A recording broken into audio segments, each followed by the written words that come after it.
பூமியின் சகல ஜனத்திற்கும் இந்த ராஜ்யத்தின் சுவிசேஷம் பிரசங்கிக்கப்படும் போது முடிவு வராது. எப்ப முடிவு வரும்னா சாட்சியாக பிரசங்கிக்கப்படும். இப்படி அநேக காரியங்கள் மறைக்கப்படுவதற்கு துணியப்படுகிறது.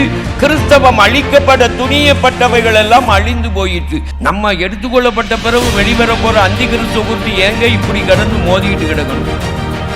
அவனுடைய முடிவு என்ன சொல்லப்பட்டிருக்கிறது? ஆண்டவர் அவனை தம்முடைய நாசியின் சுவாசத்தால் அழிப்பார். அவன் வெளிப்பட போவது அழிவதற்கு. ஆனா நம்மெல்லாம் என்ன சொல்லுகிறோம்? ஆளுவதற்குன்னு சொல்லிடுறோம். பூமி எதற்கு ஆயத்தப்பட்டு கொண்டிருக்கிறது? அந்தி கிறிஸ்துவை சந்திப்பதற்கல்ல, கிறிஸ்துவை சந்திப்பதற்கு. ஆள போகிறது யாரு? கர்த்தர். கிறிஸ்துவ பிரசங்கிக்க வேண்டிய நேரத்தில் அந்தி கிறிஸ்துவ பிரசங்கித்துக் கொண்டிருக்கிறார். ஜாக்கிரதையாயிருக்கும்.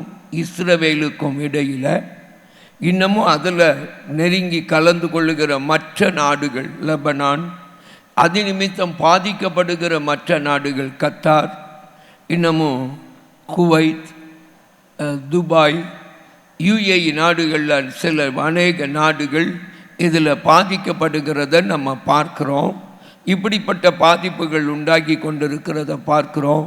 கர்த்தர் தேசத்தில், கர்த்தர் உலகத்தில் எதை கொடுக்கணும்? சமாதானத்தை கொடுக்கணும். அதற்காக நம்ம விசேஷமாக ஜெபிக்க வேண்டும். இந்த யுத்தம் அங்கே நடக்கிறதுனால நமக்கு என்ன என்று நாம் இருந்துவிட முடியாது. உலகத்தின் எந்த பகுதியில் என்ன யுத்தம் நடந்தாலும் அது ஒவ்வொரு நாடுகளையும் பாதிக்கும். அந்த உலக நாடுகளில் இருக்கக்கூடிய பொருளாதாரத்தினுடைய பாதிப்புகள் மற்ற நாடுகளுக்கும் பாதிப்பை உண்டு பண்ணும். ஒரு பக்கம் சிலவைகள் சிறியதாயிருக்கும், சிலவைகள் பெரியவைகளாயிருக்கும். இப்பொழுது நடக்கிற இந்த யுத்தத்தின் நிமித்தம் ஏற்படுகிற பாதிப்பு உலகத்தில் உள்ள கிட்டத்தட்ட எல்லா நாடுகளுக்கும் எதில் பாதிப்பை உண்டு பண்ணும்னா டீசல், பெட்ரோல், கேஸ் இப்படிப்பட்டவைகளில் பாதிப்பை உண்டு பண்ணுகிறதுனால விலைவாசி மறைமுகமாய் கூடும். பொதுமக்களுடைய மேல் வரக்கூடிய சுமையானது அதிகரித்து கொண்டு போகிறதைத்தான் நாம் பார்க்க முடியும். எல்லா எல்லைகளிலேயும் அதனுடைய காரியங்கள் அதிகரித்து கொண்டு போகிறதைத்தான் நாம் பார்க்க முடியும். ஆகையினால நாம் விசேஷமாக இதற்காக நாம் ஜெபிக்க வேண்டும். ஆண்டவருடைய சமூகத்தில் நாம் ஜெபிக்க நாம் அழைக்கப்படுகிறோம். இதன் நிமித்தம் ஆண்டவர், இது நிமித்தம் அவர் பெரிய ஒரு மாற்றத்தை அவர் உண்டு பண்ண வேண்டும். அதற்காக நாம் ஆண்டவருடைய சமூகத்தை நம்ம நோக்கி ஜெபிக்க வேண்டும் என கண்பானவர்களே. இந்த காரியத்தில் ஒரு சில காரியத்தை நான் உங்களுக்கு வேத வசனத்தின் அடிப்படையில் உங்கள் மத்தியில் வைக்கும்படியாக நான் விரும்புகிறேன். வேத வசனத்தின் அடிப்படையில் வைக்க விரும்புகிறேன். நீங்கள் ஏசாயா தீர்க்கதரிசன புத்தகத்தை நீங்கள் கையில் எடுத்தீங்கன்னா, ஏசாயா தீர்க்கதரிசன புத்தகத்தில் நீங்கள் 9வது வசனம் தொடங்கி, ஏசாயா தீர்க்கதரிசன புத்தகம் 11ஆம் அதிகாரம் 9வது வசனம் தொடங்கி 16வது வசனம் வரைக்கும் நீங்கள் வீட்டில் போய் வாசித்து பாருங்கள். அதுபோல ஏசாயா தீர்க்கதரிசன புத்தகத்தில் 19வது அதிகாரத்தில் 23 முதல் 25 வரை உள்ள வசனங்களையும் நீங்கள் வீட்டில் போய் வாசித்து கொள்ளுங்கள். நீங்கள் குறித்து வைத்து கொள்ளுங்கள். ஏசாயா 11ஆம் அதிகாரம் 9வது வசனம் தொடங்கி 16வது வசனம் வரை, ஏசாயா 19வது அதிகாரம் 23லிருந்து 25வது வசனம் வரை நீங்கள் போய் வாசித்து பார்ப்பீர்கள் என்று சொன்னால், சில காரியங்களை, இந்த யுத்தத்தை குறித்த காரியங்களை நீங்கள் அறிந்து கொள்ள முடியும். ஏன் இந்த யுத்தம், எதற்கு இந்த யுத்தம் என்கிற ஒரு கேள்வி உங்களுக்குள்ளே உருவாகுமானால், ஆண்டவர் இந்த தேசத்தில், ஆண்டவர் உலகத்தில் அவர் செய்கிற கிரியையை நீங்கள் சற்று உற்று பார்க்கணும். என்ன யுத்தம் வந்தாலும் இன்றைக்கு சிலர் என்ன பேச ஆரம்பித்து விடுகிறார்கள்னா, 3வது உலக போர் ஆரம்பித்து விட்டது, 3வது உலக போர் நடக்க உருவாகிவிட்டது என்று பேசுகிறதை நாம் கேட்டுக்கொண்டிருக்கிறோம். ஒவ்வொரு யுத்தம் வரும் பொழுதும் இந்த சத்தம் நமக்கு கேட்டுக்கொண்டிருக்கிறது. ஆப்கானிஸ்தானில் யுத்தம் நடக்கும் பொழுதும் இதே வார்த்தையை நாம் கேட்டோம். இதுக்கு முன்பு ஈரான் மேல் நடக்கும் பொழுதும் இதே வார்த்தையை நாம் கேட்டோம். உக்ரைன் ரஷ்யா யுத்தத்திலேயும் இதே வார்த்தையை நாம் கேட்டோம். இந்த யுத்தம் ஆரம்பித்த போதும் இதே வார்த்தையை கேட்டோம். கடந்த நாட்களில் நடந்த இந்த யுத்தங்களின் மூலமெல்லாம் இந்த 3ஆம் உலக போர் என்பது என்ன செய்யவில்லை, உருவாகவில்லை. ஆனாலும் இப்படிப்பட்ட காரியத்தை அவர்கள் சொல்லிக்கொண்டே இருக்கிறதை நாம் பார்த்து கொண்டே இருக்கிறோம். அவர்கள் சொல்லுகிறது சரியா தவறா என்கிறதை குறித்து நான் உங்களுக்கு விளக்கம் சொல்ல நான் வரவில்லை. அவைகளை குறித்து விளக்கம் சொல்லுவதற்கென்று நான் உங்கள் மத்தியிலே நான் இந்த காரியத்தை நான் விளக்கவில்லை. ஆனால் இதனுடைய அடிப்படை என்ன, தேவனுடைய செயலுடைய காரியம் என்ன என்று பார்க்கும் பொழுது, எனக்கு அன்பானவர்களே, ஆண்டவருடைய 2வது வருகைக்கு முன்னே நடக்கிற அடையாளத்தை குறித்து வேதம் சொல்லுகிறது. யுத்தங்களையும் யுத்தங்களின் செய்திகளையும் கேள்விப்படுவீர்கள். ஜனத்துக்கு விரோதமாய் ஜனமும் ராஜ்யத்துக்கு விரோதமாய் ராஜ்யங்களும் எழும்பும் அப்படின்னு சொல்லி, ஆனாலும் முடிவு உடனே வராதுன்னு வேதம் சொல்லுகிறது. ஆனாலும் முடிவு உடனே. ஆனா இந்த யுத்தங்களின் செய்திகள், இந்த யுத்தங்களின் காரியங்கள் எல்லாவற்றையும் புள்ளி விவரப்படுத்தி விட்டு இன்றைக்கு கொடுக்கப்படுகிற விவரம் என்னவென்றால், இதோ இயேசு கிறிஸ்துவின் 2வது வருகை ஆயத்தமாகிவிட்டது, வரப்போகிறது என்று. ஆனா வேதத்தில் சொல்லப்பட்டிருக்கிற இயேசு சொன்ன அந்த வார்த்தை, ஆனாலும் முடிவு எப்ப முடிவு வருமா? இந்த ராஜ்யத்தின் சுவிசேஷம் சகல ஜாதிகளுக்கும் சாட்சியாக பிரசங்கிக்கப்படும். அப்பொழுது என்ன வரும்? முடிவு வரும். பிரசங்கிக்கப்படும் போது முடிவு வராது. ராஜ்யத்தின் சகல, தேசத்தின் சகல, இந்த பூமியின் சகல ஜனத்திற்கும் இந்த ராஜ்யத்தின் சுவிசேஷம் பிரசங்கிக்கப்படும் போது முடிவு வராது. எப்போ முடிவு வரும்னா, சாட்சியாக பிரசங்கிக்கப்படும். என கண்பானவர்களே, இந்த காரியங்களை குறித்து விளக்கம் சொல்லுகிறவங்க எல்லாம் ஒரு முடிவில் என்ன சொல்றாங்கன்னா, ராஜ்யத்தின் சுவிசேஷம் ஒரு செகண்ட்ல உலகத்தின் சகல மக்களுக்கும் பிரசங்கிக்கப்பட்டுவிட முடியும். அப்படி பிரசங்கிக்கப்பட்டுவிடும். அந்த அடையாளம் நிறைவேறுவதற்கு காலங்கள் தேவையில்லை, சமயங்கள் தேவையில்லை என்கிறார்கள். அங்க வேதம் என்ன சொல்லுகிறதுன்னா, பிரசங்கிக்கப்படும் சொல்லல. அங்க வேதம் இயேசு சொல்லுகிறார், அது எப்படி பிரசங்கிக்கப்படணுமா? சாட்சியாக. அதற்கு அவர்கள் சொல்லுகிறது என்னவென்றால், பிரசங்கிக்கப்படுவதற்கு இன்னைக்கு இருக்கிற எல்லா சயின்டிபிக் இன்வென்ஷன்ஸ், உலகம் முழுவதையும் சந்திப்பதற்கு இன்றைக்கு நிறைய சயின்டிபிக் இன்வென்ஷன்ஸ் எல்லாம் வந்துட்டு ஒரே செகண்ட்ல உலகம் முழுவதற்கும் எதை பிரசங்கித்து விடலாம்? சுவிசேஷத்தை பிரசங்கித்து விடலாம். ஆகையினால் இந்த இது நிறைவேறுவதற்கு ரொம்ப காலம் என்ன செய்யாது, ஆகாது என்பதாக சொல்லுகிறதை நாம் கேட்கிறோம். ஆனா பிரசங்கிக்கிறதுக்கு சயின்டிபிக் இன்வென்ஷன்ஸ்லாம் யூஸ் ஆகும். இன்றைக்கு இருக்கிற நவீன கண்டுபிடிப்புகள் எல்லாம் பிரசங்கிக்க பயன்படும். ஆனால் எதற்கு பயன்படாதுன்னா, சாட்சியாக பிரசங்கிக்க பயன்படாது. மத்தேயு 24ஆம் அதிகாரம் 14வது வசனத்தை பாருங்க. ராஜ்யத்தினுடைய இந்த சுவிசேஷம் பூலோகம் எங்கும் உள்ள சகல ஜாதிகளுக்கும் சாட்சியாக பிரசங்கிக்கப்படும். அப்போது முடிவு வரும். அப்போது முடிவு வரும். 24:6 பாருங்க. யுத்தங்களையும் யுத்தங்களின் செய்திகளையும் கேள்விப்படுவீர்கள், கலங்காதபடி எச்சரிக்கையாயிருங்கள், இவைகள் எல்லாம் சம்பவிக்க வேண்டியதே, ஆனாலும் முடிவு உடனே வராது. இவைகள் எல்லாம் வேதனைகளுக்கு ஆரம்பம் என்று வேதம் சொல்லுகிறது. என கண்பானவர்களே, அப்போ சாட்சியாக பிரசங்கிக்கன்னா ஆண்டவர் யாரை தான் பயன்படுத்தணும்னா, உங்களையும் என்னையும் மனிதரை தான், திருச்சபையை தான், சபையை தான் ஆண்டவர் பயன்படுத்தணும். ரட்சிக்கப்பட்ட கூட்டத்தை தான் பயன்படுத்தணும், சயின்டிபிக் இன்வென்ஷன்ஸ் அல்ல. தேவனுக்கு தேவை நவீன கண்டுபிடிப்புகள் அல்ல. தேவனுக்கு தேவை யார்? நீங்களும் நானும். ஆண்டவருக்கு ஊழியம் செய்வதற்கு தேவை விஞ்ஞான நவீன கண்டுபிடிப்புகள் அல்ல. மனிதராகிய நாம் தான் அவருக்கு தேவை என்கிறதை நாம் மறந்து போகக்கூடாது. சுவிசேஷத்தை பிரசங்கிக்க ஆண்டவர் நம்பி இருப்பது யாரைத்தான்?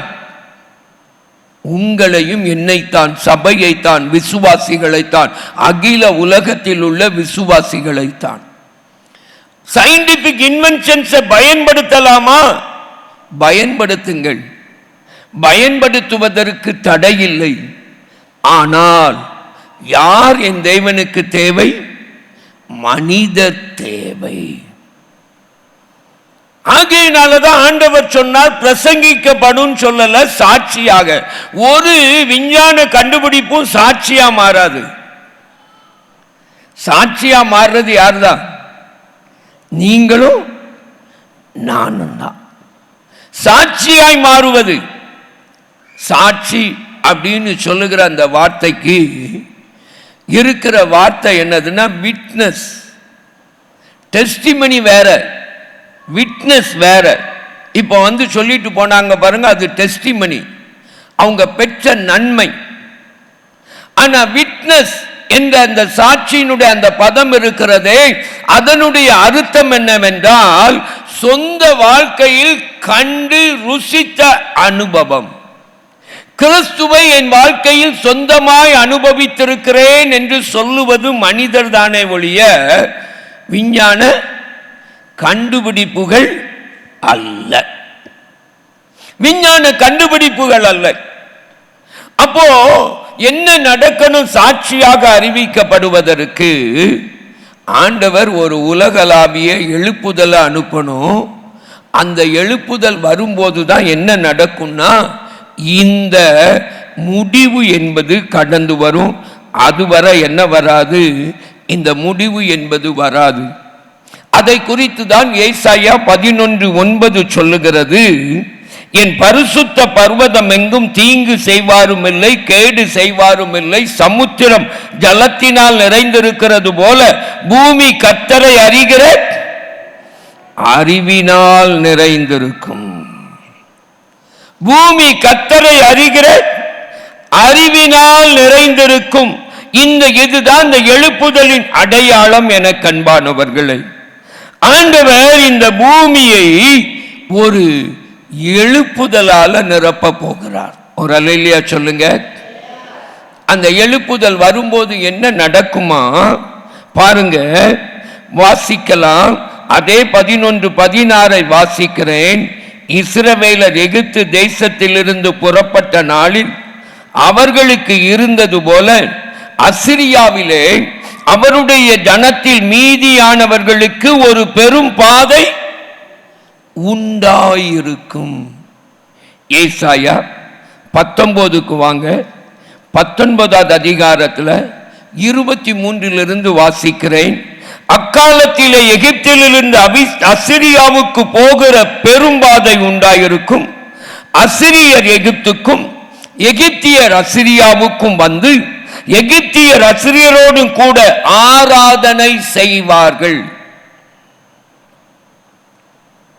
அடுத்து பாருங்க, அக்காலத்தில் இஸ்ரவேல் எகிப்தோடும் அசிரியாவோடும் மூன்றாவதாக பூமியின் நடுவில் ஆசீர்வாதமாயிருக்கும். 25 பாருங்க, அவர்களை குறித்து சேனைகளின் கர்த்தர் எகிப்தியராகிய என் ஜனமும் அசிரியராகிய என் கரத்தின் கிரியையும் இஸ்ரவேலராகிய என் சுதந்திரமும் ஆசீர்வதிக்கப்பட்டது என்று சொல்லி அவர்களை ஆசீர்வதிப்பார். யார் இந்த அசிரியர்? அசிரியர் என்று சொல்லப்படுகிற ஜனந்தான் இந்த ஈரான் தேசம் என கண்பானவர்களே. இந்த ஈரான் தேசம்தான் அசிரியா. அசிரியாவின் தலைநகர் தான் நினிவே. நாம் வேதத்துல இஸ்ரவேல் ஜனத்திற்கு விரோதமாய் வந்த மக்களில் ஒரு கூட்டம் யார்? இந்த அசிரியர். இந்த அசிரியர் இஸ்ரவேல் ஜனத்திற்கு விரோதமாய் வந்ததை நம்ம பார்க்கிறோம். இவர்கள் எசேக்கியா ராஜாவின் காலத்திற்கு முன்பதாக, எசேக்கியா ராஜாவின் காலத்திற்கு முன்பதாக, யோசியா ராஜாவின் காலத்திற்கு 100 ஆண்டுகளுக்கு முன்பதாக முழு இஸ்ரவேலையும் அடிமைப்படுத்தி, அதாவது 10 கோத்திரத்தை அவர்கள் அடிமைப்படுத்தி சிறைப்படுத்தினதை காண முடியும். நீங்கள் வேதத்தில் 2 ராஜாக்களின் புத்தகத்தையும் வேதத்தில் 2 நாளாகமத்தின் புத்தகத்தையும் எடுத்து படித்து பார்ப்பீங்கன்னா இதை நீங்கள் காண முடியும். ஆண்டவர் இங்க என்ன சொல்றாரு? இந்த அசிரியரும் இந்த எகிப்தியரும் இஸ்ரவேலோடு சேர்ந்து யார் ஆராதிப்பார்களாம்? தேவாதி தேவனை ஆராதிப்பார்கள். அவர்களுக்கு ஒரு பெரும் பாதை உண்டாயிருக்கும் என்று, ஆராதிப்பதற்கு கர்த்தருடைய ஆலயத்திற்கு போவதற்கு பெரும் பாதை உண்டாயிருக்கும். ஏன் இந்த அசிரியாவை இப்படி சொல்லுகிறார்? இந்த ஈரானை குறித்து ஏன் இதை சொல்லுகிறார்? ஈரானை குறித்து ஏன் இதை சொல்லுகிறார்? என கண்பானவர்களே, ஆண்டவர் கடந்த காலத்தில் அவர் அனுப்பின எழுப்புதலின் காரியத்தை நீங்க பார்ப்பீங்கன்னா ஒன்றை நீங்கள் காண முடியும். இந்த வேதத்தில் சொல்லப்பட்டிருக்கிற அசிரிய, சீரிய, எகிப்திய, பாபிலோனிய, மேதிய, பெருசிய, கிரேக்க சாம்ராஜ்யங்கள் எல்லாம் இஸ்ரவேல் எழும்பி நிற்கும் பொழுது அவைகள் விக்கிரகங்களால் நிறைந்திருந்தது. அவைகள் விக்கிரகங்களால் நிறைந்திருந்தது. இன்றைக்கு அந்த மேதிய, பெர்சிய, பாபிலோனிய, கிரேக்க, அசிரிய, சீரிய, எகிப்திய சாம்ராஜ்யம் தன்னுடைய கரத்தை பரப்பின அந்த இடங்கள் எல்லாம் இருக்கிறதே, அங்கெல்லாம் என்ன முடிஞ்சு போச்சுன்னா அந்த விக்கிரகங்கள் எல்லாம் கட்டோடே ஒளிந்து போயிற்று. நீங்க வேதத்தில் படிக்கிற அந்த விக்கிரகங்களின் பெயர்களை இன்றைக்கு ஆராதிக்கிறதற்கு யார் இல்லை? யாருமே இல்லை. ஏசாயா தீர்க்க தரிசன புத்தகத்தில் ஒரு தீர்க்க தரிசனம் உண்டு. வேதத்தை நீங்க திருப்பி பார்த்தீங்கன்னா அந்த தீர்க்க தரிசனத்தை பார்க்கலாம். ஏசாயாவை கொண்டு ஆண்டவர் சொல்லுகிறார், விக்கிரகங்கள் கட்டோடு ஒளிந்து போம். விக்கிரகங்கள் கட்டோடு ஒளிந்து போம். ஆண்டவர் சொன்ன அந்த வார்த்தை அப்படியே என்ன செய்து விட்டது என்று சொன்னால் அவர்களுடைய தேசங்களில் அப்படியே நிறைவேறிவிட்டது. இது சகரியாவிலேயும் நம்ம இந்த தீர்க்க தரிசனத்தை நம்ம பார்க்கிறோம். சகரியாவின் புத்தகத்திற்கு நீங்க உங்களுடைய வேதத்தை திருப்பினீங்கன்னா இந்த தீர்க்க தரிசனத்தை நீங்க பார்க்க முடியும். சகரியாவின் புத்தகத்துக்கு உங்க வேதத்தை திருப்புங்க.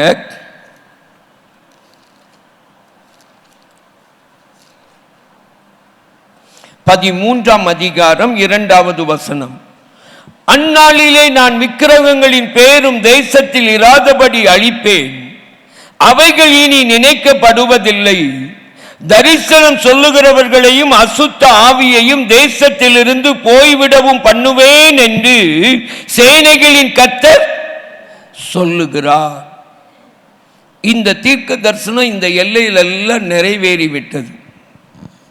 இன்றைக்கு இந்த பகுதிகளில் வணங்கப்பட்ட இந்த விக்கிரகங்கள் எல்லாம் நம்ம பார்த்தோம். பைபிள்ல படிச்சோம்னா தானியேலின் நாட்கள்ல வைக்கப்பட்ட அந்த உயர் பெரிய சிகர விக்கிரகத்தை வணங்கும்படி கட்டாயப்படுத்தப்படுகிறார்கள். 7 மடங்கு சூளை நெருப்பாக்கு என்ன செய்யப்படுகிறது? அங்கே சூடாக்கப்படுகிறது. சாத்ராக் மேஷாக் உள்ளே போடப்படுகிறார்கள். இப்படிப்பட்ட காரியங்கள் எல்லாம் நம்ம பார்த்தோம், படிக்கிறோம் பைபிள்ல. ஆனா இன்னைக்கு அதெல்லாம் அந்த தேசங்கள்ல இல்லை. அந்த தேசங்கள்ல அதெல்லாம் இல்லை. பாபிலோன் என்று சொல்வது ஈராக், அங்கேயும் இல்லை. அந்த தேசங்கள்ல பார்க்க முடியாது. இன்னைக்கு அதெல்லாம் பார்க்கணும்னா 2 இடத்துல பார்க்கலாம். ஒன்று மியூசியத்துல பார்க்கலாம், 2வது பழைய இலக்கியங்கள்ல பார்க்கலாம், பண்டைய இலக்கியங்கள்ல பார்க்கலாம், கிரேக்க இலக்கியங்கள். இப்படிப்பட்ட இலக்கியங்களை எடுத்து படிச்சு பார்த்தீங்கன்னா அந்த இலக்கியங்கள்ல பார்க்கலாம். இப்ப அவைகளுக்கு உலகத்திலேயே இடமில்லாது போய்விட்டது. ஆண்டவருடைய தீர்க்க தரிசனம் அந்த பகுதியில் இப்படி நிறைவேறினது. இப்ப விக்கிரகத்தை நம்ம பார்க்கணும்னா எங்க தான் பார்க்கணும்? இந்தியாவில் தான், இதை சார்ந்த நாடுகள்ல தான் நம்ம அதிகமாய் பார்க்கணும். ஆனா அந்த தேசங்களில் உள்ளவைகள் எல்லாம் போயிற்று. 2வது ஆண்டவர் இந்த தேசத்தின் நடுவில் அவர் செய்த காரியம் என்னன்னா, சுவிசேஷத்துக்கு விரோதமாய், தேவனுடைய திட்டத்திற்கு விரோதமாய் எழும்பின ஒரு கூட்டம் அப்படியே சந்திக்கப்பட்டது. அது கம்யூனிச நாடுகள். அது எந்த நாடுகள்? கம்யூனிச நாடுகள். கம்யூனிசமானது தோன்றினது 20வது நூற்றாண்டின் ஆரம்பத்தில். 20வது நூற்றாண்டின் ஆரம்பத்தில் தோன்றின கம்யூனிசம் சுமார் 75 ஆண்டுகளுக்குள்ளாக உலகத்தில் 1/3 பங்கை தன் வசமாக்கி கொண்டது. உலகத்தில் 1/3 பங்கை 75 ஆண்டுகள்ல தன் வசமாக்கி கொண்டது. இப்படி எழும்பின இப்படிப்பட்ட கொள்கைகள் சேர்ந்து தனி கூட்டமைப்பை உருவாக்கினார்கள். USSR அப்படின்னு, யுனைடெட் சோவியத் சோசலிஸ்ட் ரிபப்ளிக் அப்படின்னு சொல்லி USSR அப்படின்னு உருவாக்கினார்கள். ஏராளமான நாடுகள் அதோடு கூட இணைந்தது. இணைந்து அவைகளுடைய திட்டங்கள் எல்லாம் தேவனுக்கு விரோதமானவைகளாயிருந்தது. அவர்கள் ஒத்திசைந்து போனவர்கள் அடுத்து யூதர்களுக்கும் விரோதமாயிருந்தார்கள். இவர்கள் செழித்து உயர்ந்து வந்த காலத்தில் தான் யூதர்கள் மிகவும் கொடூரமாய் அழிக்கப்பட்ட காலம். இந்த காலத்தில் தான் எழும்பினவர் ஹிட்லர், இந்த காலத்தில் எழும்பினவர் தான் முசோலினி. இவர்கள் எல்லாரும் யூதர்களுக்கு விரோதமாய் எழும்பினவர்கள். இவர்கள் எல்லாரும் சேர்ந்து ஒன்றை சொன்னார்கள், ஏகோபித்து சொன்னார்கள், வேதத்தை பொய்யாக்குவோம், இந்த வேதத்தை பொய்யாக்குவோம் அப்படின்னு சொன்னார்கள். அதைத்தான் அவர்கள் ஓங்கி உயர்த்தி பிடித்தார்கள், வேதத்தை பொய்யாக்க வேண்டும் என்பதைத்தான். ஆனா முடிவு என்ன ஆனது? வேதத்தை பொய்யாக்குவோம் என்று சொல்லி எழும்பினவர்கள் 20வது நூற்றாண்டின் ஆரம்பத்திலிருந்து 20வது நூற்றாண்டின் 75-80 ஆண்டுகளுக்குள்ள எழும்பினவர்கள் ஏராளமான பேர். அப்படி எழும்பினவங்க எல்லாருமே தோத்து போனாங்க. கடைசியா சொன்னது யாருன்னா எகிப்து தேசத்து அதிபர். எகிப்து தேசத்து அதிபர் தான் 70களில் இந்த வார்த்தையை சொன்னார். இஸ்ரவேல் என்கிற தேசத்தை உலக படத்தில் இல்லாதபடி அழிப்பேன், நாளைக்கு இஸ்ரவேல் தேசம் இல்லாமல் போய்விடும், வேதத்தை பொய்யாக்குவேன் என்று சொன்னார். ஹிட்லர் சொன்ன மாதிரி, முசோலினி சொன்ன மாதிரி, மற்றவர்கள் எல்லாரும் எழும்பி சொன்னது போல இவரும் சொன்னார். ஆனா மறுநாள் அவர் தான் அழிந்து போனார். அவருக்கு ஒற்றை கண் தான். மறுநாள் என்றைக்கு வேதத்தை பொய்யாக்குவேன் சொன்னாரோ அன்றைக்கு அவர் மரித்து போனார். அதுக்கு பிறகு வேதத்தை பொய்யாக்குவேன் சொல்றதுக்கு யாருக்குமே இன்னைக்கு வர என்ன வரல, தைரியம் வரல. வேதத்தை பொய்யாக்குவேன் என்று பேசுவதற்கு யாருக்குமே தைரியம் வரல. அதுக்கு பிறகு இந்த எகிப்து இன்று வரை இந்த இஸ்ரவேல் தேசத்துக்கு விரோதமாக எழும்புகிற நாடுகளோடு தன்னுடைய ஐக்கியத்தையும் என்ன செய்து கொள்ளவில்லை, வைத்துக் கொள்ளவில்லை. உலக வரலாறை நீங்க திருப்பி பார்ப்பீங்கன்னா இது இப்படி செயல்படும் போது ஆண்டவர் இந்த கம்யூனிஸ்ட் நாடுகளின் மேல் கை வைத்தார். சுமார் 13 நாடுகள் சேர்ந்து உருவாக்கின அந்த கூட்டமைப்பு உடைந்து போனது, சிதறி போனது. அதில் பெரும்பாலான நாடுகள் கிறிஸ்தவ நாடுகளாய் மாறினது. கம்யூனிஸ்ட நாடுகளில் அங்கு ஆட்சி வந்தபோது, குடியாட்சி உருவான போது அதனுடைய அதிபர்கள் அல்லது பிரதமர்கள் ஒரு கையில் வலது கையில் பைபிளையும் இடது கையில் நாட்டின் சட்ட புத்தகத்தையும் கையில் ஏந்தி அவர்கள் பதவி பிரமாணம் செய்தார்கள். இவைகளெல்லாம் வரலாற்று சான்றுகள், கற்பனை கதைகள் அல்ல, இவைகளெல்லாம் வரலாற்று சான்றுகள். கம்யூனிசத்தின் அந்த கூட்டமைப்பு உடைந்தது. ஆண்டவர் அநேக கம்யூனிஸ்ட நாடுகள், இவைகளெல்லாம் இரும்புத்திரை நாடுகள் என்று அழைக்கப்பட்டது. இரும்புத்திரை நாடுகள் என்று அழைக்கப்பட்ட இந்த நாடுகளின் கூட்டமைப்பு உடைந்து போயிற்று. ஒரு சில நாடுகள் நின்று கொண்டிருந்தது. அதில் கிழக்கு ஜெர்மனி ஒன்று. அந்த கிழக்கு ஜெர்மனியும் ஆண்டவர் கர வைத்தார். இன்றைக்கு மேற்கு ஜெர்மனியோடு இணைந்து ஜெர்மனி என்று கிறிஸ்தவ நாடாயிற்று. ஒரு அல்லேலூயா சொல்லுங்க. ரெண்டையும் பிரித்து நின்ற பெர்லின் வால் அப்படியே தகர்க்கப்பட்டு போயிற்று. இது உலகம் மறுக்க முடியாதது, உலக வரலாறு மறைக்க முடியாதது. நிறைய கிறிஸ்தவ வரலாறுகள் மறைக்கப்படுகிறது, மறுக்கப்படுகிறது, திரிக்கப்படுகிறது. சமீபத்தில் கூட நம்ம நாட்டில் இருந்த நம்ம தமிழ்நாட்டில் இருந்த கவர்னர் பேசினாரு, 8ஆம் கிளாஸ் கூட படிக்காதவர் கால்டுவெல்னு.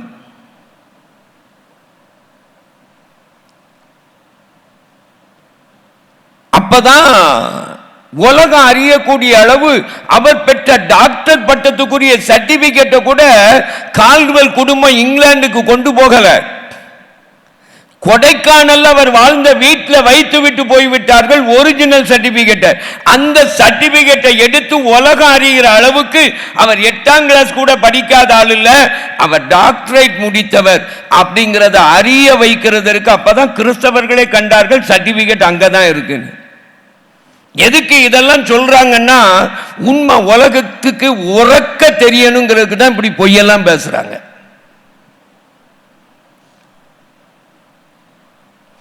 இப்படி நிறைய பொய்கள் பேசப்பட்டு உண்மை மூட மறைக்கப்படுவதற்கு முயற்சிகள் ஏராளம் மேற்கொள்ளப்பட்டது. தமிழே தெரியாத, தமிழே வாசிக்க முடியாத நம்முடைய பழைய கவர்னர் தமிழ்ல இருந்த திருக்குறளை போப் மொழிபெயர்த்தது சரியில்லைன்னு சொல்லக்கூடிய அளவுக்கு விஞ்ஞானியா மாறிட்டார்.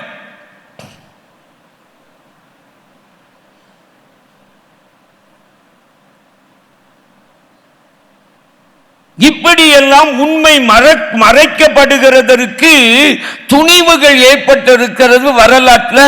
ஆனால் நான் சொல்லுகிற இந்த உண்மைகள் இருக்கிறத, இதை எவர் எந்த துணி போட்டு மறைத்தாலும் மறைக்க முடியாது.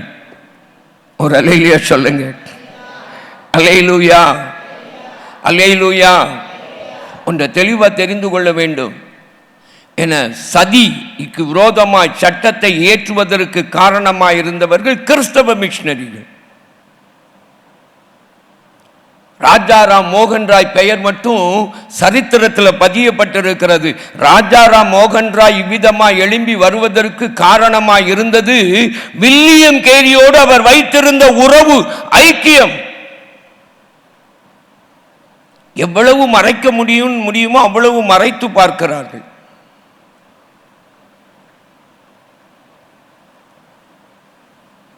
ஆனால் மறைக்க முடியாத காரியங்கள் அவைகள். இப்படி அநேக காரியங்கள் மறைக்கப்படுவதற்கு துணியப்படுகிறது. கிறிஸ்தவம் அழிக்கப்பட துணியப்பட்டவைகள் எல்லாம் அழிந்து போயிற்று. ஒரு சில நாடு மட்டும் நின்றுகிட்டு இருந்துச்சு, ஓய்ந்து போன கம்யூனிசத்தை பிடிச்சுக்கிட்டு.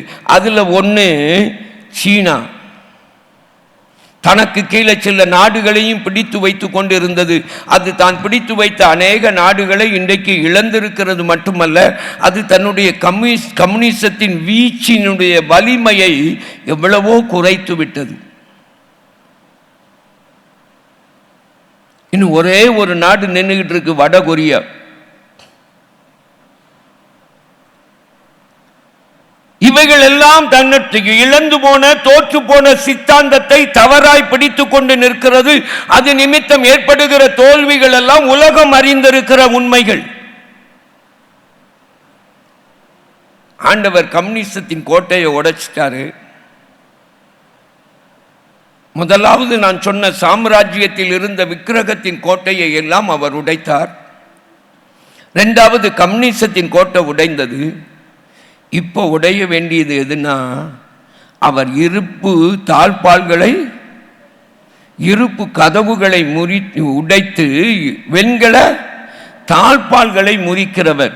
வெண்கல தாழ்பால்கள் நாடுகளான முஸ்லிம் நாடுகளுக்குள்ள ஒரு எழுப்புதல் ஏற்படணும்.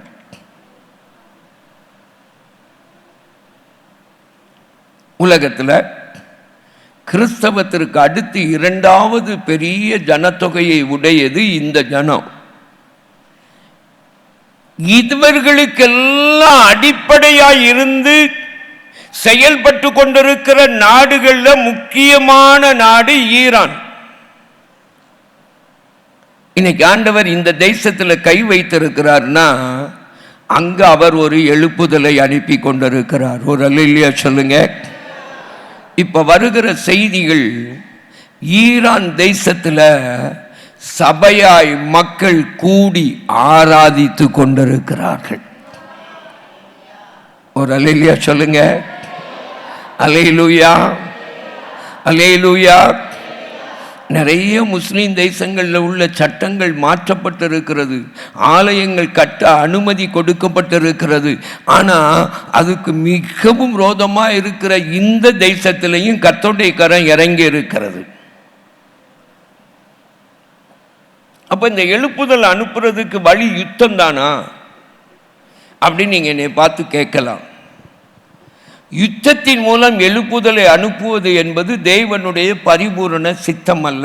ஜனத்துக்கு விரோதமாய் ஜனம் எழும்புவதும் யுத்தங்கள் ஏற்படுவதும் தேவனுடைய பரிபூரண சித்தம் அல்ல. ஆனா இப்ப ஏன் ஏற்படுகிறது? இது ஏற்படுவதற்கு காரணம் தேவனோடு ஒத்திசையாத, தேவனுடைய திட்டத்தோடு ஒத்திசையாத மனுக்குலத்தினால் இது ஏற்படுகிறதை ஒழிய இது யாரால் ஏற்படவில்லை? தேவன் அனுப்பி ஏற்படவில்லை.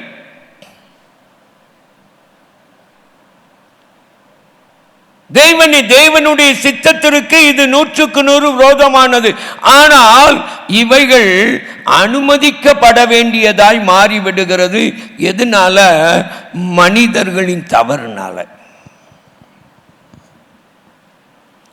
ஆண்டவர் வேதத்தில் சொல்லுகிறார், நீ இந்த காரியத்தில் நீ எனக்கு கீழ்ப்படியாமல் போனபடியினால் இது முதல் யுத்தங்கள் நேரிடும். தேவனுடைய சத்தத்திற்கும் தேவனுடைய சத்தியத்திற்கும் கீழ்ப்படியாமல் போகும் பொழுதுதான் என்ன ஏற்படுகிறது? இதுதான் நம்ம வாழ்க்கையிலையும். ஏன் நம்ம வாழ்க்கையில யுத்தம் வருது? நம்ம ஆவிக்குரிய வாழ்க்கையில போராட்டங்கள் வருது. பிரதர், ஒரே போராட்டம், என்ன பண்றதுன்னே எனக்கு தெரியல, எப்படிதான் இதை சமாளிக்கிறதுன்னு தெரியல அப்படின்னு கேட்கிறோமே.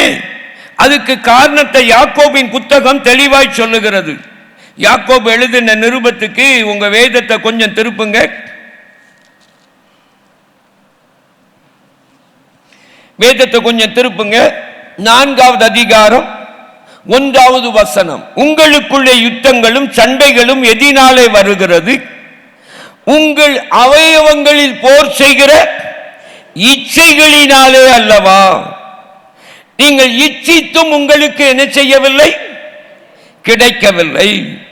நீங்கள் கொலை செய்தும் பொறாமை உள்ளவர்களாயிருந்தும் அடையக்கூடாமல் போகிறீர்கள். நீங்கள் சண்டையும் யுத்தமும் பண்ணியும் நீங்கள் விண்ணப்பம் பண்ணாமல் இருக்கிறதினாலே உங்களுக்கு சித்திக்கிறதில்லை.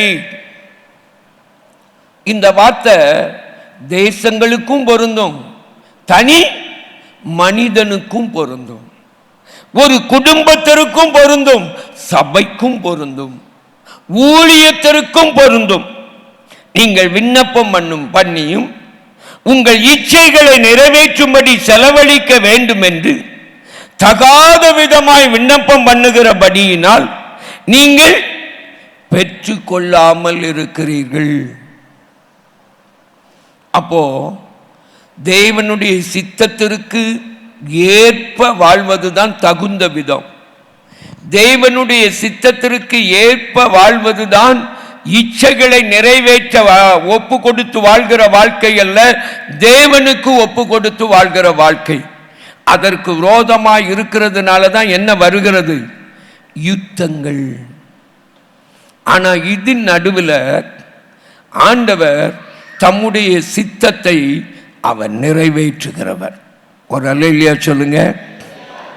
அல்லேலூயா, அல்லேலூயா. தேவன் தம்முடைய சித்தத்தை நிறைவேற்றுகிறவர். ஆண்டவருடைய சித்தம் என்னதுன்னா, உலகம் முழுவதும் ஒரு பெரிய ஒரு எழுப்புதல் வரணும்னா இந்த ராஜ்யத்தின் சுவிசேஷம் எப்படி பிரசங்கிக்கப்படணும்? அதற்கு என்ன திறக்கப்படணும்னா, எல்லா தேசங்களின் வாசலும் திறக்கப்படும்.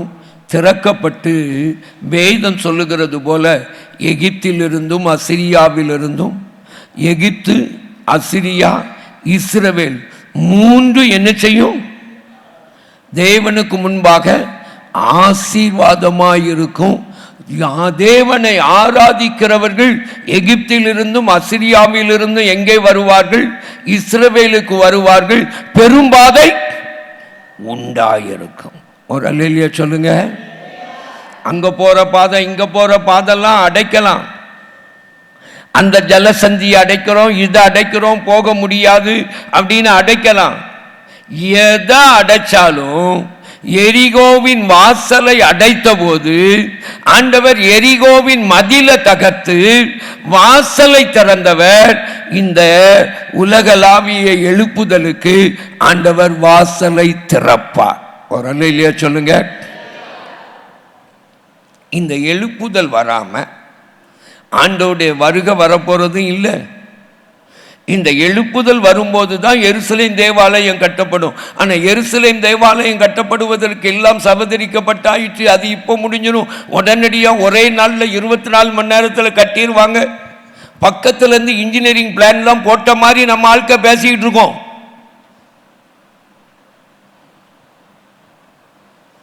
இவங்க கையில தான் இன்ஜினியரிங் திட்டமே கொடுத்த மாதிரி பேசிக்கிட்டு இருக்கிறோம். ஆனா வேதம் ஒன்ன தெளிவா சொல்லியிருக்கு, இந்த உலகளாவிய எழுப்புதல் வர்றதுக்கு முன்னால எதுவும் வரப்போகிறது இல்லை. அதனால நீங்களும் நானும் ஆண்டவர் இதெல்லாம் செய்யணும்னா என்ன செய்யணுமா? வேதம் நமக்கு ஒரு ஆலோசனை சொல்லுகிறது. இவைகளை எல்லாம் ஆண்டவர் செய்வதற்கு எப்படி இருக்கிறார்? ஆயத்தமாயிருக்கிறார். அவர் அதையெல்லாம் அவர் நிறைவேற்றுவதற்கு அவர் போதுமானவராயிருக்கிறார். ஆனால் அதை அவர் செய்வதற்கு நாம் என்ன செய்ய வேண்டும் அப்படின்னு வேதம் சொல்லுகிறது. எசேக்கியேல் 36:37 கர்த்தராகிய ஆண்டவர் சொல்லுகிறது என்னவென்றால், இஸ்ரவேல் வம்சத்தாருக்காக நான் அனுக்கிரகம் செய்யும்படி அவர்கள் என்னிடத்தில் விண்ணப்பம் பண்ண வேண்டும். மந்தை பெருகுகிறது போல் அவர்களில் மனிதரை பெருக பண்ணுவேன். அப்ப நம்ம ஜெபம் பண்ணணும். ஆண்டவர் என்னெல்லாம் செய்வேன்னு எசேக்கியேல் 36 1 to 36 வரை சொல்லிட்டு 37 இதெல்லாம் செய்வதற்கு ஏன் இதெல்லாம் சொன்னவருக்கு செய்ய தெரியாதா? செய்வார். ஆனா எப்பதான் செய்வாராம்? விண்ணப்பம் பண்ணும்போது. அப்ப நம்ம என்ன விண்ணப்பம் பண்ணணும்னா, ஆண்டவரே இந்த யுத்தங்களின் செய்தியை கேள்விப்படுகிறோம் ஆண்டவரே, இது ஒரு பெரிய சாட்சியின் எழுப்புதலுக்கு, உலகளாவிய என்ன எழுப்புதல் சொல்லுங்க? ஆமா, சுவிசேஷம் பிரசங்கிக்கிற எழுப்புதல் இல்லை. பிரசங்கிக்கிறது ரொம்ப ஈஸி. ஆனா அது எப்படி பிரசங்கிக்கப்படணும்? சாட்சியாக. அதற்கு நம்ம இடம் கொடுக்கணும். எருசலேம் தேவாலயம் கட்டப்படுமா? கட்டப்படும். மூன்றாவது உலக யுத்தம் வருமா? வரும். இது உலக யுத்தமா மாறுமான்னு என்ற கேட்ட மாறாது.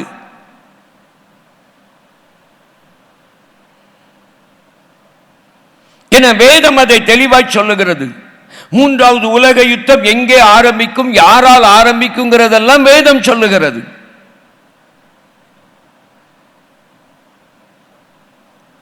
இன்னைக்கு நிறைய காரியத்தை நம்ம வலிந்து கூறிக்கொண்டிருக்கிறோம். அந்தி கிறிஸ்துவ குறித்தும் நிறைய காரியத்தை வலிந்து கூறிக்கொண்டிருக்கிறோம். வேதத்தில் சொல்லப்படாத நிறைய காரியத்தை காலமா சொல்லிட்டு இருந்திருக்கோம். 80களில் தீவிரமா பிரசங்கிக்கப்பட்டது.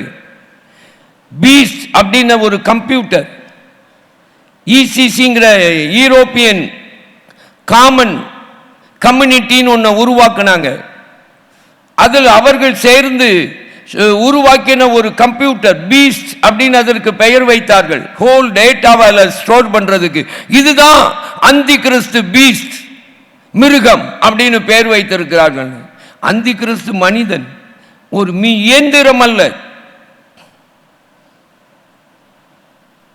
மறந்து விடாதீர்கள். இன்னொன்னையும் தெளிவா புரிஞ்சுக்கிடணும். அந்தி கிறிஸ்து சபை இந்த பூமியில இருக்கும் வரை வெளிப்பட மாட்டான். ஒரு அல்லேலூயா சொல்லுங்க. சபை எடுத்துக்கொள்ளப்பட்ட பிறகுதான் அந்தி கிறிஸ்து வெளிப்படுவான். அப்ப சபைக்கும் அந்தி கிறிஸ்துக்கும் என்னல்ல?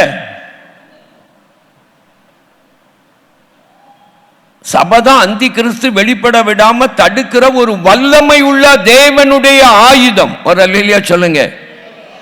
அல்லேலூயா. நம்ம எடுத்துக்கொள்ளப்பட்ட பிறகு வெளிவர போற அந்தி கிறிஸ்துவ குறித்து ஏங்க இப்படி கடந்து மோதிட்டு கிடக்கணும்? அவனுடைய முடிவு என்ன சொல்லப்பட்டிருக்கிறது? ஆண்டவர் அவனை தம்முடைய நாசியின் சுவாசத்தால் அழிப்பார். அவன் வெளிப்பட போவது அழிவதற்கு. ஆனா நம்ம எல்லாம் என்ன சொல்லுகிறோம்? ஆளுவதற்குன்னு சொல்லிட்டு இருக்கோம். ஆண்டவர் அவனை அவனுடைய நாசியின் சுவாசத்தால் அழிப்பார். அவன் எழும்ப போவது, அவன் செயல்பட போவது, அவன் செய்ய போவது எல்லாம் அவன் அழிந்து போவதற்கு. ஆனா நம்ம என்ன செய்ய போறோம்? உலகளாவின சாம்ராஜ்யத்தை ஸ்தாபித்து ஆளுவான்.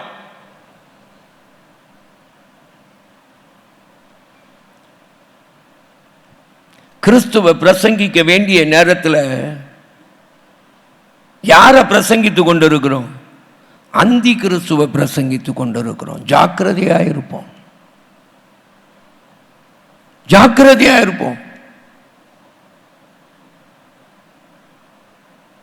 அவனை ஆண்டவர் நியாயம் தீர்த்து அவனை பழைய பாம்பாகிய வலு சர்ப்பம் தள்ளப்படுகிற இடத்துல, கள்ள தீர்க்கதரிசி தள்ளப்படுற இடத்துல அவனை தள்ளி அவனை அடைத்து போடுவார் நித்திய ஆக்கினைக்கென்று.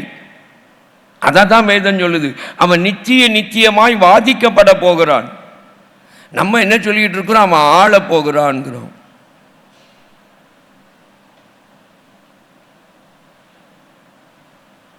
பூமி எதற்கு ஆயத்தப்பட்டு கொண்டிருக்கிறது? அந்தி கிறிஸ்துவை சந்திப்பதற்கல்ல, கிறிஸ்துவை சந்திப்பதற்கு. ஆள போகிறது யாரு? கர்த்தர். என்றென்றைக்கும் ராஜாதி ராஜாவாய் நித்தியமாய் ஆள போகிறது கர்த்தாதி கர்த்தர். அதை சொல்றத விட்டுட்டு அந்தி கிறிஸ்து ஆள போகிறான்னு சொல்லிட்டு இருக்கிறோம். இந்த தேசத்தை வியாபிக்க போகிறது. தானியேலின் தரிசனத்தில் சொல்லப்பட்டிருக்கிறது, கைகளால் பெயர்க்கப்படாத கல்லாகிய கிறிஸ்துவின் ராஜ்யம். நம்ம என்ன சொல்லிட்டு இருக்கோம்? உலகம் முழுசையும் ஆளுகிற அதிபதியாய் அவன் வருவான்னு சொல்லிட்டு இருக்கோம்.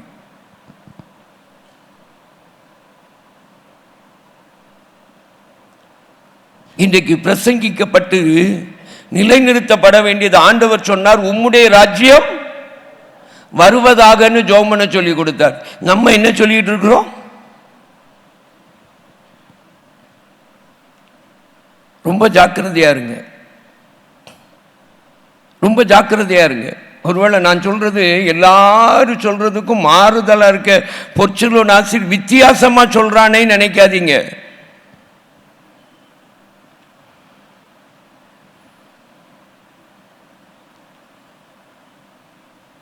வேதத்தை திருப்பி படித்து பாருங்க. அந்தி கிறிஸ்துவின் முடிவு என்னன்னு படித்து பாருங்க.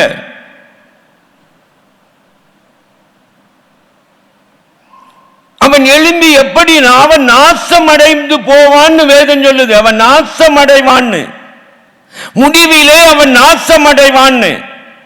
அப்ப முடிவில் நாசம் அடைகிறவனை நம்ம போட்டு என்ன செஞ்சுட்டு இருக்கோம்? பெரிய ஆளா வரப்போறான்னு பிக்சர் காட்டி அப்படியே அவ்வளவு ஜனத்துக்கும் இடையில அவனை பெரிய ஆள் ஆக்கிக்கிட்டு இருக்கோம். மறந்து விடாதிருங்கள். இந்த தேசத்தில் இன்றைக்கு இந்த உலகத்தில் நடக்கிற இந்த யுத்தத்தின் முடிவு எப்படி இருக்கும்னா, ஆண்டவர் அனுப்ப போகிற எழுப்புதலின் வாசலாய் இருக்கும். ஒரு அல்லேலூயா சொல்லுங்க. அந்த எழுப்புதல் வந்த பிறகுதான் ஆண்டவருடைய வருகை இருக்கும். ஒரு அல்லேலூயா சொல்லுங்க. அல்லேலூயா.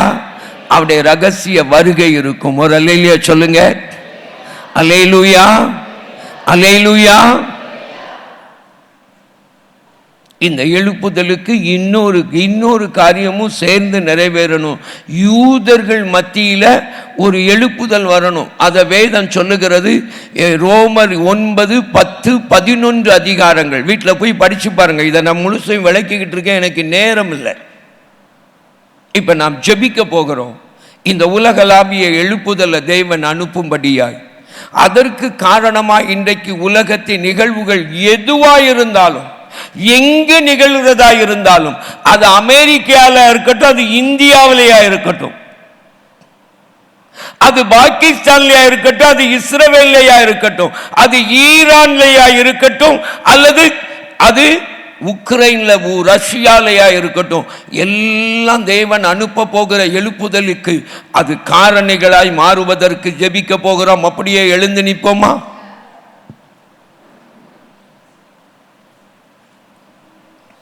ஆண்டவருடைய முகத்தை நோக்கி பார்ப்போம்.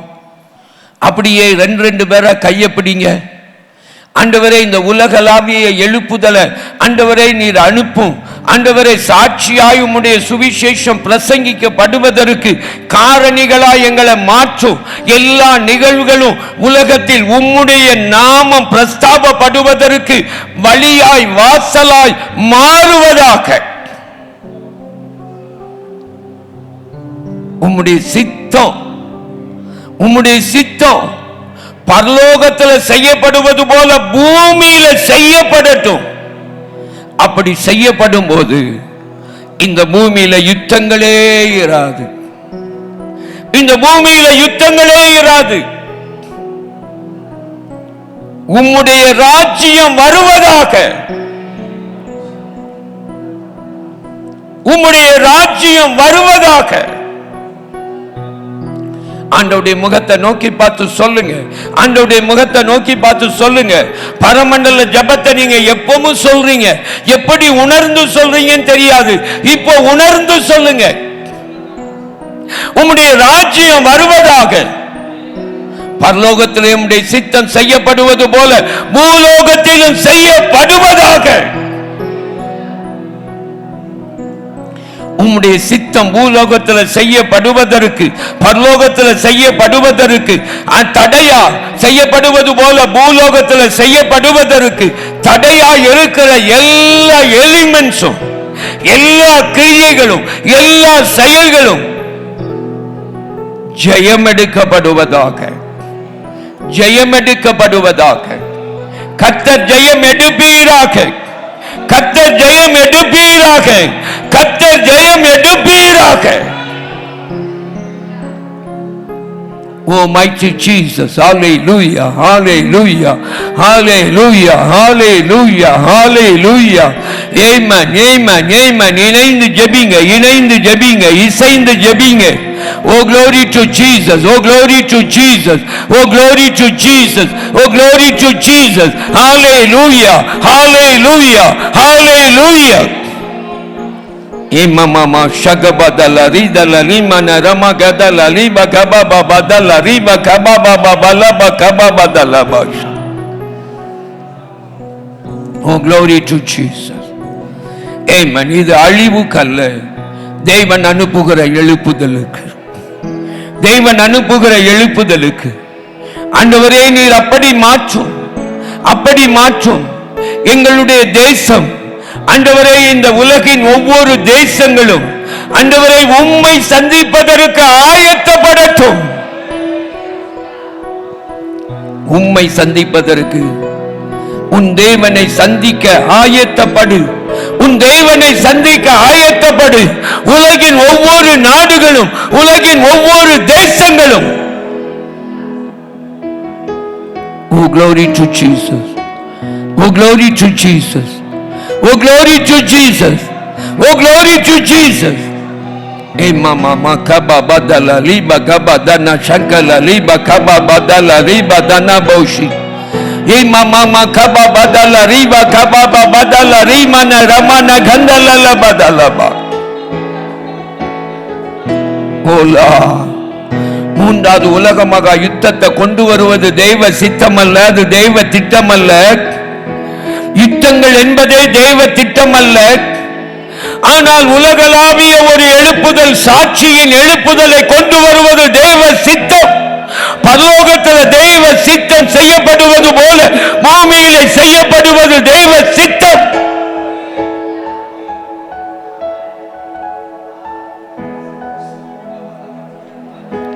Amen Lord, amen Lord, amen Jesus, amen Jesus, hallelujah, hallelujah.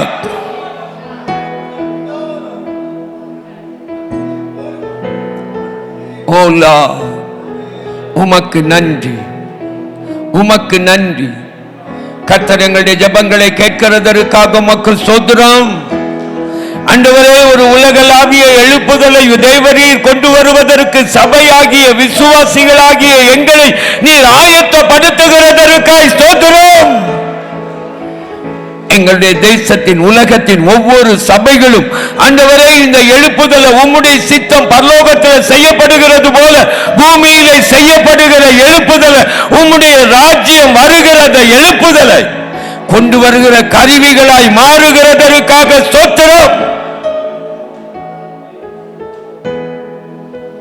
எங்கள் தேவன் அப்படி செய்கிறதற்காக உமக்கு ஸ்தோத்திரம். எங்கள் தேவன் அப்படி செய்கிறதற்காக உமக்கு ஸ்தோத்திரம். அப்படியே செய்யும். இயேசுவின் மூலம் வேண்டிக் கொள்கிறோம் பிதாவே, ஆமென். அன்பானவர்களே, உங்கள் ஜெப தேவைகளுக்கும் மேலதிக விவரங்களுக்கும் தொடர்பு கொள்ள வேண்டிய எங்கள் முகவரி: சகோதரர் பி. பொற்செல்வன் ஆசீர், கிருபையின் ஊழியங்கள், ஆபிரகாம் நகர், பெரிய நாயகபுரம், தூத்துக்குடி 628101.